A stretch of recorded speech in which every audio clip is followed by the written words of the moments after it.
नमस्कार मंडळी, आपले स्वागत आहे आमच्या यूट्यूब चॅनलमध्ये. तर आज आपण बनवणार आहोत हॉटेल स्टाईल टेस्टी असे सांबार.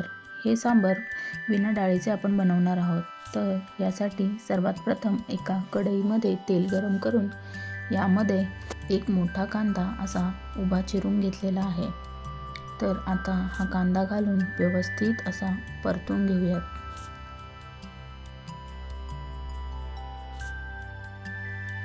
आता आपला कांदा परतत आलेला आहे. तर यामध्ये आपण एक मिरची घालून घेऊयात आणि तसेच एक मोठा असा टोमॅटो देखील घालून याला व्यवस्थित अशा रीतीने कालवून घेऊयात. तसेच यामध्ये आपण अद्रक व लसणाच्या पाकळ्या देखील घालून घेऊयात व याला व्यवस्थित अशा रीतीने हलवून घेऊयात. आता यामध्ये आपण हळद घालून घेऊयात व हळद घालून झाल्यानंतर यामध्ये कोथिंबीर देखील घालून घेऊयात व याला व्यवस्थित अशा रीतीने मिक्स करून घेऊयात.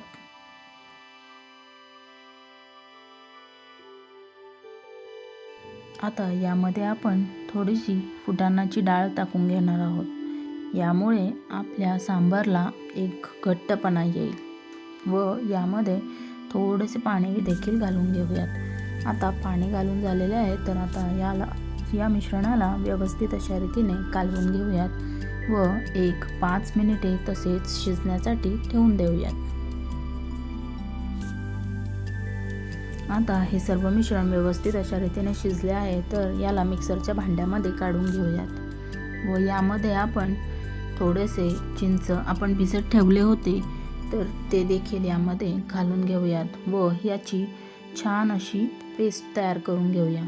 तर आता तुम्ही पाहू शकता आपली पेस्ट ही तयार आहे.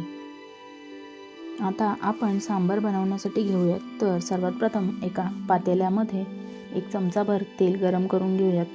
या तेलामध्ये जिरा, मोहरी व कढीपत्ता घालून यामध्ये लाल मिरच्या आणि थोडेसे हिंग घालून आपण जे काही मिश्रण वाटून घेतले होते तर ती सर्व पेस्ट यामध्ये घालून घेऊयात व व्यवस्थित अशा रीतीने हलवून घेऊयात.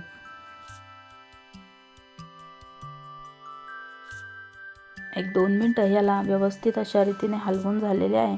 आता यामध्ये आपण गरम पाणी घालून घेऊयात. थंड पाणी घालू नका, यामध्ये गरम पाणीच घाला. याने आपल्या सांबारला टेस्ट चांगली येते. आता आपण याला व्यवस्थित अशा रीतीने हलवून घेतलेले आहे. तर आता याला 10 मिनिटं तसेच ठेवून छान अशी उकळी काढून घेऊयात. आता यामध्ये चवीनुसार मीठ घालून घेऊयात व व्यवस्थित अशा रीतीने ढवळून 5 मिनिटे तसेच ठेवून उकळी काढून घेऊयात. सांबारला छान अशी उकळी आलेली आहे. तर आता यामध्ये आपण सांबार मसाला घालून घेणार आहोत. तुम्ही कोणत्याही ब्रँडचा सांबार मसाला यामध्ये घालू शकता. आता याला व्यवस्थित अशा रीतीने कालवून घेऊयात. तर आपली सांबार ही तयार आहे. व्हिडिओ आवडला असल्यास नक्की सबस्क्राईब करायला विसरू नका. धन्यवाद.